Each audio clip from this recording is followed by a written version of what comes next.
بسم اللہ الرحمن الرحیم۔ السلام علیکم ورحمۃ اللہ وبرکاتہ۔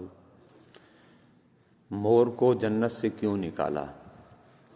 مور جتنا اب خوبصورت ہے اس سے کئی زیادہ جنت میں خوبصورت تھا۔ مور کی خوبصورتی پر سبھی پرندے فدا تھے، لیکن ان سب خوبیوں کے باوجود مور سے ایسی کون سی خطا ہو گئی جس سے اللہ تبارک و تعالی نے مور کو جنت سے نکال دیا۔ اللہ تبارک و تعالی نے جب حضرت آدم علیہ السلام اور اماں حوا کو پیدا فرمایا، اس کے بعد ان کو جنت میں بھیج دیا، اور دونوں جنت میں بہت ہی پرسکون رہتے تھے، بہت ہی لذیذ میوے اور پھل کھایا کرتے تھے۔ لیکن ایک اناج جس کو کھانے سے اللہ پاک نے انہیں منع فرمایا، وہ اناج گندم تھا۔ چونکہ شیطان حضرت آدم علیہ السلام کی وجہ سے ہی جنت سے نکالا جا چکا تھا، اسی وجہ سے شیطان کی آدم علیہ السلام سے دشمنی ہو گئی تھی۔ شیطان یہ چاہتا تھا کہ وہ کسی بھی طرح حضرت آدم علیہ السلام کو جنت سے نکال دے اور ساتھ میں اماں حوا کو بھی جنت سے نکال دے۔ جب شیطان کو یہ خبر ہوئی کہ حضرت آدم علیہ السلام کو تمام میوے کھانے کی اجازت ہے لیکن گندم کھانے کی اجازت نہیں ہے، تو شیطان انتقام کی آگ دل میں لیے ہوئے جنت کے دروازے کے پاس بیٹھ گیا اور 300 سال تک وہاں پر انتظار میں بیٹھا رہا کہ کوئی جنت کے دروازے سے باہر آئے اور شیطان اس سے بات کر سکے۔ ایک دن اچانک مور جنت سے باہر آ گیا۔ شیطان اس کو دیکھتے ہی بہت خوش ہو گیا۔ شیطان نے پوچھا، اے خوبصورت پرندے تم کون ہو؟ مور بولا، میں مور ہوں، اب تم اپنا تعارف کرواؤ۔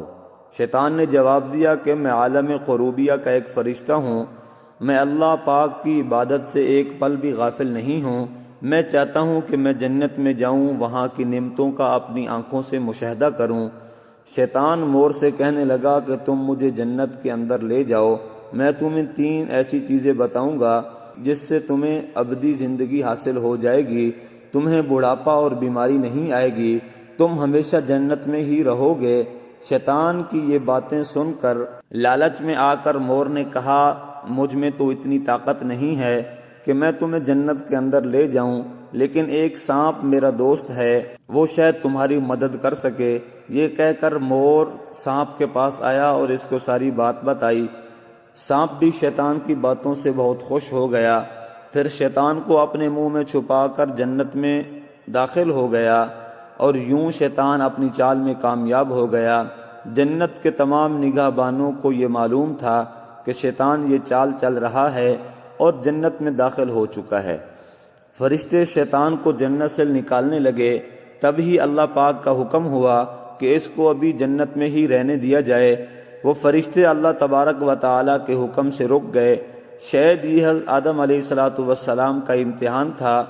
شیطان آدم علیہ السلام کے پاس اور اماں حوا کے پاس جا کر اپنی محبت کا اظہار کرنے لگا۔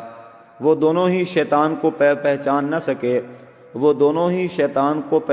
سکے کیونکہ ماضی کے مقابلے میں شیطان کی شکل تبدیل ہو چکی تھی۔ شیطان کہنے لگا کہ میں چاہتا ہوں آپ دونوں ہمیشہ جنت میں اسی طرح زندگی گزاریں، ہمیشہ خوش رہیں۔ حضرت آدم علیہ السلام اس کی بات بہت غور سے سننے لگے۔ شیطان نے کہا، اگر آپ میری بات مان جائیں تو آپ کو جنت کی اور بھی تمام سہولتیں ملیں گی۔ حضرت آدم علیہ السلام شیطان کے بہکاوے میں آ کر کہنے لگے، یہ کس طرح ممکن ہے؟